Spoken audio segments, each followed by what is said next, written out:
전 세계 유명한 인사들이 모이는 세계 지식인 교류 모임이라는 오프라인 단체가 있습니다. 그런데 그곳에서 자신이 왕실 가문이라며 우리 태국을 편파하고 있는 한국을 중국과 함께 단 하루 만에 짓밟겠다는 태국인이 보이는데요. 그 모습을 가만히 지켜보던 단체의 가장 연세가 많았던 남성은 왕실 가문이라는 태국 청년을 향해 한마디 던지기 시작합니다. 과연 각국의 단체 인사들이 모두 모이는 이 단체 안에서 대체 무슨 일이 벌어졌던 걸까요?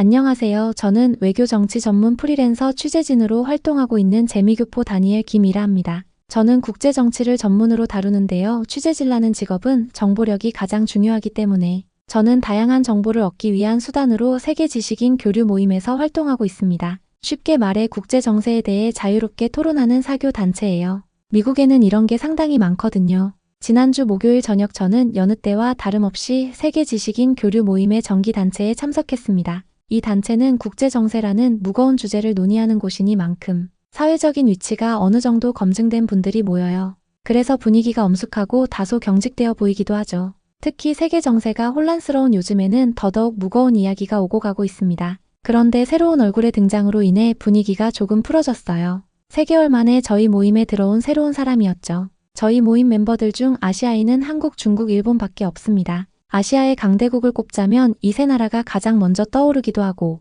실제로 본인 분야에서 한 자리씩 하고 있는 사람들이기도 했으니까요. 그래서 동남아시아에서 온 태국인의 등장은 꽤 낯선 것이었습니다. 하지만 낯선 것도 잠시 사람들은 자신을 쏨차이라고 소개한 사람들에게 가서 사담을 나누기 시작했어요. 왜냐하면 그가 자신을 태국 왕실의 친척이라고 소개했기 때문이었죠. 다들 아시겠지만 사교 모임의 존재 목적은 정보 교환도 있지만 인맥 관리의 역할이 큽니다. 그냥 평범한 태국인이 있다면 이 정도로 관심을 받지는 못했을 거예요. 하지만 왕실과 가까운 사람이라면 말이 달라지죠. 태국 왕실의 위상이 어느 정도인지는 태국에 관심이 없는 저조차도 알 정도입니다. 군부 세력이 나라를 차지했을 때도 흔들리지 않았던 게 태국의 왕실이고 여전히 태국의 국민들은 왕실을 향한 무조건적인 충성을 보내고 있다고 하죠. 이렇다 보니 사람들은 쏨차이와 좋은 관계를 만들어 나쁠 게 없다고 판단했고 그에게 가서 인사를 건네고 있었던 것이었습니다. 하지만 취재진인 저는 워낙 의심이 많은 성격이라 쏨차이가 어떤 사람인지 천천히 알아가 볼 필요가 있다고 생각했어요.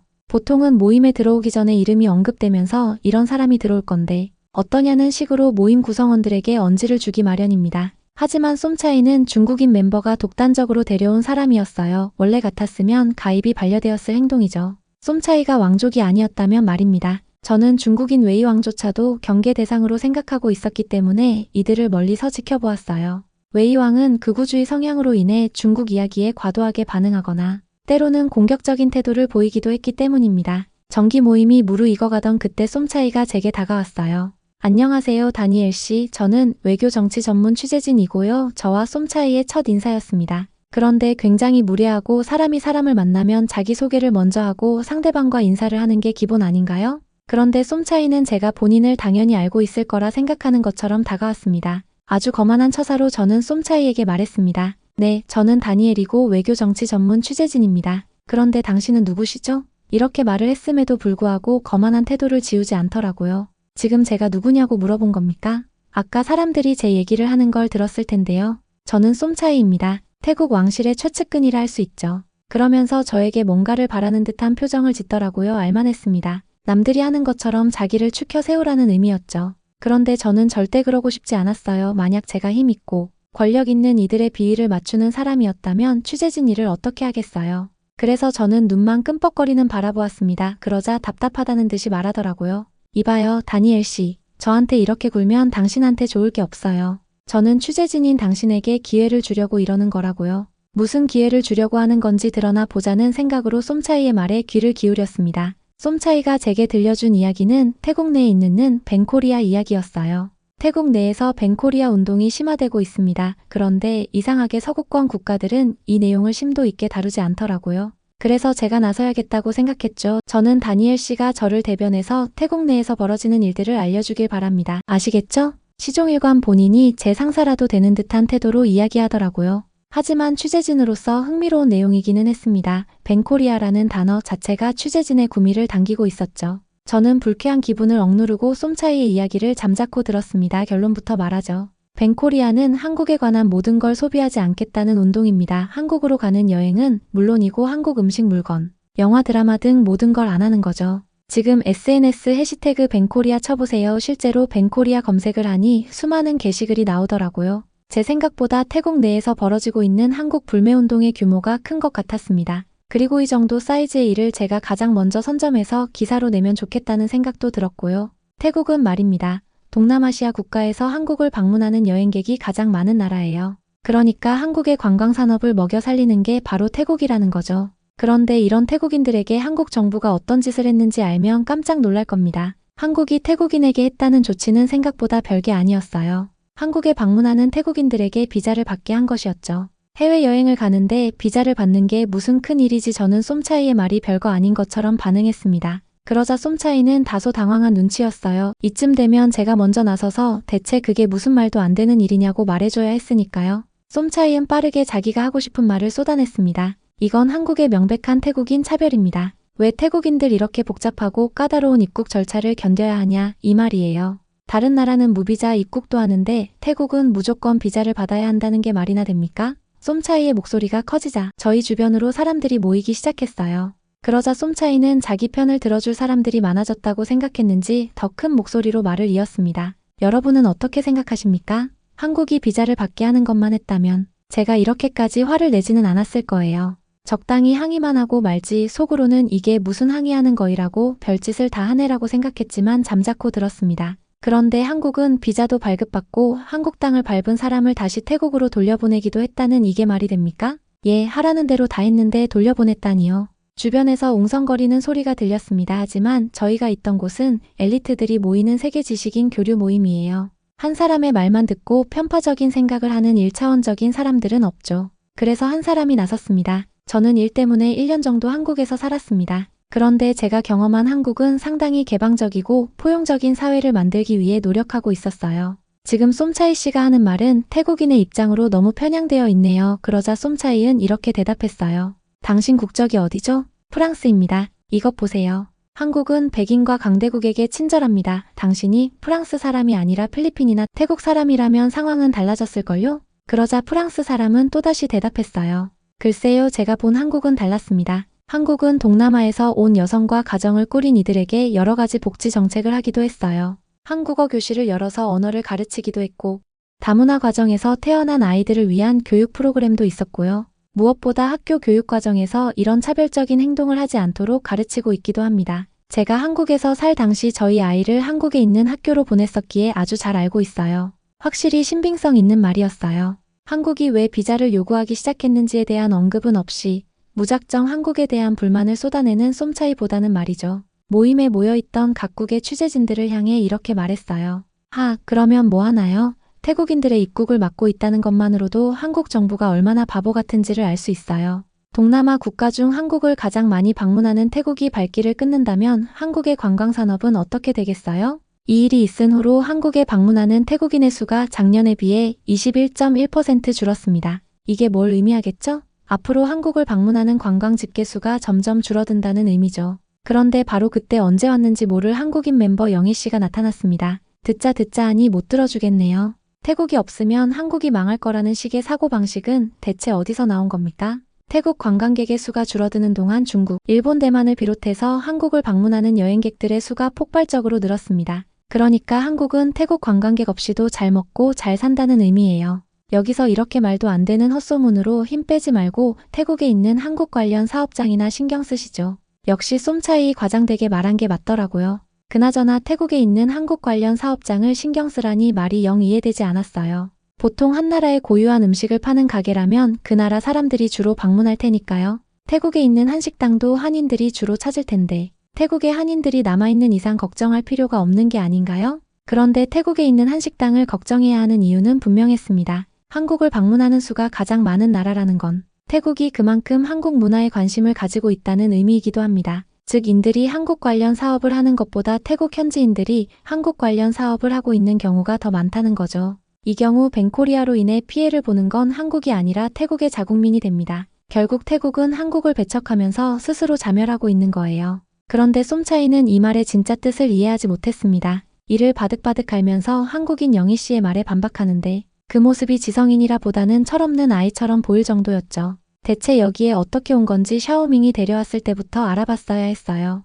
그런데 쏨차이의 성숙하지 못한 태도에 불쾌감을 느낀 건 저뿐만이 아니었습니다. 다른 멤버들도 서서히 쏨차이의 곁을 떠났고 쏨차이는 첫 등장과 전혀 다른 모습으로 그 장소를 떠났습니다. 이 단체 이후 저는 뱅코리아와 관련된 객관적인 사실에 대해 알아보기 시작했습니다. 그런데 까면 깔수록 쏨차이의 말이 매우 편향되어 있다는 것을 알 수 있었어요. 한국이 태국인들의 입국 과정을 까다롭게 한 이유는 한국의 불법 체류 국가 1위가 태국이 있기 때문입니다. 게다가 불법 체류를 하면서 한다는 게 대부분 불법적인 일이더라고요. 약물이나 성적인 부분까지 이걸 알고 나니 한국의 조치가 너무 늦은 게 아닌가라는 생각을 하게 될 정도였어요. 어떻게 지금까지 그냥 내버려 뒀지 싶었죠. 그렇게 국과의 인연은 끝이라고 생각했습니다. 그런데 그 다음날 쏨차이 씨가 제 사무실을 찾아왔어요. 와서는 화를 낼 줄 알았는데 의외로 고분고분하더라고요. 다니엘 씨, 저는 정말 당신의 도움이 필요합니다. 내가 여러 곳을 다니며 이 사실을 알렸는데 그 어느 곳에서도 태국의 억울함을 들어주지 않았어요. 저는 왕실 가문이니 돈은 넉넉히 드리죠. 이게 대체 무슨 말인지 당연한 일이죠. 태국은 억울할 일이 없으니까요. 억울해야 하는 건 졸지의 인종차별을 서슴지 않는 나쁜 국가가 된 한국이야 합니다. 쏨차이는 제 이런 생각은 전혀 모른 채 제가 무례하게 굴었던 게 있다면 진심으로 사과합니다. 그러니 세계의 진실을 알려주세요. 하지만 이렇게 간절한 사람을 어떻게 외면하냐며 저는 쏨차이에게 당신이 그렇게 억울하다면 이번 단체에 와서 하고 싶은 말을 해라라고 말했습니다. 그러자 너무 좋아하면서 알겠다라고 하더라고요. 하지만 쏨차이는 하나만 알고 둘은 모르는 사람이었어요. 제가 제안한 모임은 이전 정기 단체보다 훨씬 많은 사람들이 그리고 훨씬 다양한 분야의 사람들이 모이는 곳이라는 걸요. 며칠 뒤 세계 지식인 교류 모임의 대규모 단체가 열렸고 본격적인 사교 단체 전 각자 가지고 온 다양한 이야기들을 꺼내놓기 시작했습니다. 그 중에는 기르던 강아지가 새끼를 낳았다는 등의 지극히 개인적인 얘기도 있었고 경제에 관한 이야기와 모임에 관한 이야기도 다양하게 들을 수 있었죠. 마침내 제 차례가 되었을 때 저는 그 자리에 모인 분들에게 쏨차이를 소개했습니다. 정기 단체에 오신 분들이라면 다들 아시겠죠. 태국 왕실 소속 쏨차이 씨입니다. 그런데 제가 쏨차이의 이름을 부르자마자 쏨차이는 다급하게 제 소매를 당겼어요. 그러면서 왕실 소속이 아니라 왕실 측근이라고라는 말을 속삭이듯 하더라고요. 아니, 전에는 본인이 왕실 소속인 것처럼 굴기에 그게 그건 줄 알았습니다. 하지만 이제 와서 말을 바꾸기도 애매하고 그냥 하고 싶은 말이나 하라며 자리를 비켜주었어요. 제가 자리를 비켜주자 쏨차이는 처음 만났을 때 그 모습으로 자신만만하게 이야기를 시작했습니다. 그런데 쏨차이의 말이 길어지면 길어질수록 공기가 싸늘해졌습니다. 쏨차이는 그제야 자신을 이상하게 바라보는 사람들의 눈빛을 눈치했습니다. 그리고 한 사람이 쏨차이에게 한 가지 질문을 던졌어요. 당신이 한 말에는 왜 한국이 태국인에게 심사를 강화했지만 지표가 없군요. 대체 무슨 얘기를 하고 싶은 겁니까? 감정에 호소하기 전에 팩트를 가져오세요. 팩트를. 그러자 쏨차이가 한 말이 아주 가관이었는데 계속해서 악화될 겁니다. 현재 태국 내의 뱅코리아 불매 운동을 넘어서 국가적 갈등으로 번지고 있어요. 한국은 잘 모르는 것 같은데 태국 국방부 장관은 중국과 함께라면 한국을 순식간에 점령할 수 있을 거라고 말했습니다. 이건 정말 위험한 발언이었어요. 동네 친구들이랑 술 마시면서 하는 얘기도 아니고 공적인 자리에 있는 사람들에게 이런 말을 하다니. 특히 요즘처럼 국제 정세가 경직되어 있는 상황에 이런 말은 좀 아니었습니다. 더군다나 태국이 한국을 상대로 군사적 발언을 하며 점령 어쩌고 하는 말이 참 우습게 들리기까지 했죠. 사실 태국은 한국에게 한참 모자란 국가였으니까요. 그런데 이런 발언은 샤오밍과도 합의되지 않은 것 같더라고요. 저 콧대 높은 중국인 샤오밍이 당황할 정도였으니 쏨차이의 발언의 수위가 어느 정도인지 예상 가능한 부분이라고 생각합니다. 쏨차이는 사람들이 할 말이 없어서 아무 말 못하는 줄 아는 것 같았어요. 역시 다들 태국 내에서의 상황이 얼마나 심각한지 다들 모르시는 모양인가 보네요. 한국은 태국의 군사력을 그저 그런 나라라고 생각해서 애써 무시하고 있는 것 같은데 태국은 결코 혼자가 아닙니다. 현재 우리는 중국과 연합 군사훈련을 함으로써 주변 국가들을 견제하고 심지어 한국마저도 위협하는 존재가 되었죠. 한국은 뱅코리아 상황을 단순히 생각해서는 절대 안 됩니다. 바로 그때 세계 지식인 교류 모임에서 가장 연세가 많았던 백발의 노인이 쏨차이에게 물었습니다. 이보이오 청년, 당신이 하는 말은 태국이 한국에게 큰 위험이 된다. 이 말이 맞소? 정확히 이해하셨네요. 맞습니다. 태국의 국방력은 한국을 손쉽게 제압할 정도죠. 그러자 어르신은 쏨차이의 주장을 조목조목 따지기 시작하셨어요. 한국과 태국 양국의 군사력을 볼 때 제압을 걱정해야 하는 건 태국이라는 불과 몇 개월 사이에 태국이 한국의 군사력을 넘어서기도 한 것이요. 그러자 쏨차이는 답답하다는 듯이 대답했죠. 아니, 몇 번을 얘기합니까? 태국은 혼자가 아니라니까요. 형제와 같은 중국이 있단 말입니다. 중국과 함께라면 그깟 한국 한 번에 점령해버리죠. 안 그런가? 샤오밍. 그런데 쏨차이는 상상도 못했을 일이 벌어졌습니다. 바로 중국인 샤오밍이 쏨차이의 얼굴을 피한 것이었죠. 쏨차이는 당황한 듯 했어요. 그리고 왕쯔이의 발언에 어쩔 줄을 몰라 했죠. 그 중국이 태국과 군사훈련을 하기도 했고 태국 국방부 장관이 중국에 와서 서로를 한 가족처럼 가까운 사이라고 말한 건 사실입니다. 하지만 이건 태국만이 생각이고 저는 중국과 미국의 발을 담그고 저울질하는 태국을 형제 같은 사이라고 생각하지 않습니다. 샤오밍이 이렇게 얘기하는 건 처음 봤어요. 본인이 데리고 온 사람이니 어지간하면 편을 들어줄 법도 한데 이번에 엮기 정말 큰일 나겠다 싶은 것 같더라고요. 실제로 태국 총리와 국방부 장관은 중국에게 빌붙어서 밀착 모임을 원하는 상황이라고 합니다. 하지만 미국과도 군사훈련을 했었고 러시아와의 협력 관계도 넓히려고 하다 보니 이도 저도 못하는 상황이었죠. 쏨차이는 믿는 도끼에 발등이 찍힌 듯 했고 백발의 남성의 말이 이어질수록 멘붕에 빠졌습니다. 한국의 인구와 GDP 그리고 태국의 인구와 GDP 비교하면 두 나라 간의 수준 차이를 명확하게 알 수 있소만 그리고 최근 국외 군사 전문기관에서 평가한 내용에 따르면 한국의 군사력은 세계 5위 안쪽이지만 태국은 글쎄 몇 위인지 기억나지 않는 것 같고 청년은 이 사실을 알고나 있어? 중국이 없다면 자기 나라를 지킬 힘도 없는 나라가 어떻게 한국을 대적한다는 거요? 저는 한국의 군사력을 꿰고 있는 듯한 남성의 정체가 궁금해졌어요. 그래서 주변에 물어보니 과거 미군에서 군생활을 했던 분이시더라고요. 그것도 꽤 높은 계급이 게다가 나중에 알게 된 건데 한국에서 근무하셨던 이력을 바탕으로 미국 국방부 자문위원으로 활동하시기도 한 분이셨습니다. 그러니까 그 자리에 있었던 사람 중에 이분보다 군사력을 잘 알고 있는 사람은 없었던 거죠. 이런 분 앞에서 국방력 어쩌고를 했으니 남성은 쏨차이 알지 못했던 진짜 진실에 대해 계속해서 말씀하셨습니다. 한국은 일본의 지배에서 벗어난 이후 북한과의 전쟁을 겪었어. 그때 한국은 무력한 나라라고 볼 수 있지만 지금은 아니요. 한국은 그 어떤 나라와 붙어도 쉽게 이길 정도의 국방력을 가지고 있어. 그리고 미국과의 신뢰를 바탕으로 끈끈한 동맹을 맺고 있고 말이요. 태국처럼 이 나라 저 나라 찔러보면서 간보는 나라와는 다르다 이 말이요. 그리고 청년의 친구인 중국인마저 주장을 외면하고 있는데 이런 상황에서도 본인 말이 맞다고 우길까요? 저는 한국인도 아닌 사람이 적극적으로 한국을 변호하는 모습에 흥미를 느꼈어요. 대체 한국의 어떤 부분이 저 사람을 이렇게 만든 것일까 싶었죠. 왜냐하면 남성의 태도는 한국의 편을 들어주는 것을 넘어 한국의 국방력에 대한 묘한 자신감에서 비롯된 것 같았기 때문입니다. 자기 나라도 아닌데 자부심을 가질 이유가 없잖아요. 쏨차이와 남성의 대화는 남성의 완벽한 승리였습니다. 말이 대화지 남성의 일방적인 가르침이었어요. 다가가서 대체 왜 한국을 이렇게 변호해주는 건지에 대해 여쭤보았습니다. 그러자 남성은 이렇게 말했어요. 나는 군인 1세.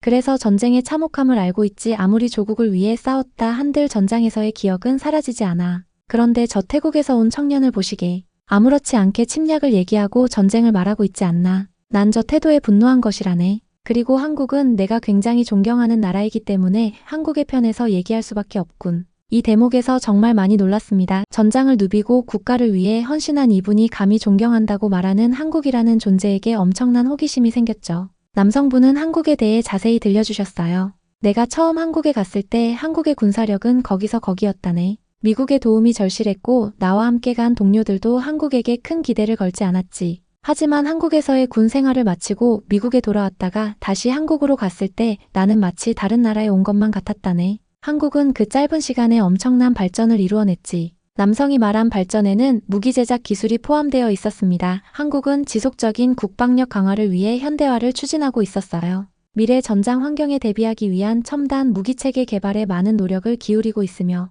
더욱 놀라운 것은 노력한 만큼의 결과를 내고 있다는 사실이죠. 그런 일은 없을 것이고 있어서도 안 되지만 만약 한국과 태국이 전면전을 벌이게 된다면 결과는 물 보듯 뻔합니다. 현재의 전력을 두고 보면 태국군 한국군에 의해 순식간에 무력화될 거예요. 중국이 개입을 한다는 가능성에 대해서는 전 세계 전문가들이 입을 모아 그럴 가능성은 현저히 적다라고 말하고 있습니다. 한국과 미국처럼 끈끈한 동맹 관계도 아닐 뿐더러 태국이 일방적으로 중국에게 매달리고 있는 상황인지라 태국이 위험에 빠졌을 때 중국이 손해를 감수하면서까지 병력을 지원하지 않을 거라는 것이죠. 게다가 쏨차이는 몰랐겠지만 한국과 미국이 똘똘 뭉쳐서 진심으로 전면전을 준비한다면 중국은 한국과 미국의 눈치를 볼 수밖에 없다고 합니다. 게다가 자신들과 함께한 라는 나라가 태국이라는 더더욱이요. 한국과 미국은 50대 50으로 100의 합을 내는데 중국과 태국의 합은 50대 10 정도밖에 안 되니까 말이죠. 저는 전쟁이나 군사 국방에 관련된 것들은 잘 모르는 사람인지라 이 부분에 대한 지식이 깊지 않았는데 이번 일을 계기로 한국이라는 나라를 다시 보게 되었어요. 태국에서 시작된 뱅코리아 운동이 여기까지 번질 줄 누가 알았겠어요. 저는 또다시 한국인 멤버 영희 씨를 찾아갔습니다. 영희 씨는 이 모든 상황을 가만히 지켜보고 있었어요. 저는 영희 씨가 이 일로 인해 기분이 상하지 않았을까 염려해서 눈치를 보고 있었습니다. 저였다면 노발대발했을 거예요. 시건 방진 건 둘째치고 저건 명백한 유언비어잖아요. 지금 이곳이 특수하기 때문에 사람들이 넘어가지 않았던 거지. 다른 곳이었다면 쏨차이의 말에 선동되는 사람들이 있었을 수도 있습니다. 그러나 영희 씨는 쏨차이의 말에 미동도 없었습니다. 별로 신경 안 써요. 영희 씨는 화도 안 나나요? 저건 말도 안 되는 헛소리야요. 그러자 영희 씨는 씩 웃으면서 제 말에 답했습니다. 네, 말도 안 되는 헛소리죠. 저는 영희 씨의 얼굴에서 진정한 여유를 느꼈어요. 아, 이게 바로 승자의 얼굴인가 싶었죠. 어느 정도 수준이 맞는 사람들끼리 치고받고 싸우면 타격이 있겠지만 한국과 태국은 수준 차이가 너무 많이 나잖아요. 그리고 생각을 할 줄 아는 사람이라면 한국과 태국의 수준 차이가 어느 정도인지 분명히 알 것입니다. 그걸 모르는 사람들은 태국 사람들 뿐이죠. 영희 씨는 대꾸할 가치조차 없기 때문에 잠자코 있었던 것이었어요. 가만히 있어도 싸워주는 분들이 있어서 감사할 따름이네요. 가서 인사라도 드려야겠어요. 영희 씨는 이 말을 끝으로 남성에게 다가가 정중한 인사를 건넸습니다. 그 모습을 보는데 진정한 강자를 만난 것 같았어요. 영희 씨의 뒷모습을 한참 동안 보고 나서야 쏨차이 생각났습니다. 그래서 열심히 눈을 굴려 쏨차이를 찾았는데 구석진 곳에서 샤오밍과 실랑이를 하고 있더라고요. 조심히 가서 그들이 하는 말을 엿들었는데 정말 코미디가 따로 없었습니다. 이봐, 샤오밍. 당신은 내 편을 들어줬어야지. 나를 저기에 밀어넣고 당신은 아무것도 모르는 척하는 게 말이 돼? 뭐라는 거야? 이 인간이. 내가 언제 당신더러 이런 말 하랬어? 뭐 중국과 태국이 가족같이 가까운 사이라고. 이게 어디서 중국을 팔아. 중국 놈들은 믿을게 못 된다더니 그게 사실이구나. 누가 할 소리. 너 왕족 어쩌고 하더니 그거 다 거짓말이잖아. 내가 그걸 모를 줄 알았어? 와, 이건 조금 충격이었어요. 왕족을 언급하면서 사람들에게 으스대던 쏨차이가 왕족과 전혀 상관없는 사람이었다니. 쏨차이는 아무 말도 못하는 동안 샤오밍은 계속 말을 이었습니다. 아니, 됐다. 네가 왕족이 친하든 왕족이 상관없어. 태국 내에서 태국 왕실의 위엄이 예전 같지 않잖아. 배꼽티 입고 다니면서 나라 망신시키는 왕을 누가 존경하고 따르겠어. 왕이 있다는 자부심으로 존경하는 척하지만 실제 태국인들은 왕실을 전혀 존경하지 않아. 맞지? 쏨차이는 여전히 말이 없었어요. 그러더니 이렇게 말하더라고요. 네가 그런 말을 하니까 좀 웃기긴 해. 태국 왕실은 전통성이라도 있지. 너네 중국은 독재 정권이 마음대로 정권을 쥐고 흔들고 있는 거잖아. 그리고 그 독재자 때문에 나라가 망해가고 있지 않아. 중국 경제가 바닥으로 떨어지고 있는 걸 내가 모를 것 같냐? 이걸 바로 개싸움이 하죠. 쏨차이는 자신의 절친한 친구라며 소개하던 샤오밍은 쏨차이를 비난하고 있었고 쏨차이는 자신이 의지하던 샤오밍을 헐뜯고 있었습니다. 나중에는 욕지거리까지 하면서 주먹다짐으로 변하더라고요. 사람들이 말려서 금방 떨어지기는 했지만 이미지는 바닥을 친 지 오래였고 샤오밍은 모임에서 영구 제명됐습니다. 애초에 자격조차 없고 거짓말을 한 쏨차이는 발조차 못 들이게 됐고 말이죠. 아마 대통령이 추천한다 해도 들어올 수 없을 거예요. 저는 저와 전혀 연관이 없을 거라 생각했던 태국과 한국 사이에서 벌어진 일이 이와 같은 나비 효과를 불러올 거라고는 상상도 못했습니다. 그리고 제가 이번 일을 계기로 한국에 가게 될 것이라는 걸요. 지금까지 한국과 관련된 기사를 쓸 생각은 못했는데 이번 한국 방문을 통해 한국에 대해 전할 말이 생길 것 같습니다. 네, 오늘 사연은 여기까지입니다. 전 세계 사람들이 친목 활동을 하는 단체가 있었군요. 세계 지식인 교류 모임. 저는 처음 들어보긴 하는데 여하튼 태국 이슈가 그곳까지 불러대고 있었네요. 뭐 한국은 신경도 안 쓰는데 태국이 난리더라고요. 자, 그럼 오늘 사연 어떻게 들으셨나요? 사연이 좋으셨다면 구독, 좋아요 부탁드리고 그럼 지금까지 저는 감동스토리였습니다. 영상 끝까지 시청해주신 모든 분들 고맙습니다. 그리고 늘 그렇듯 우리 구독자분들 모두 사랑합니다. 감사합니다.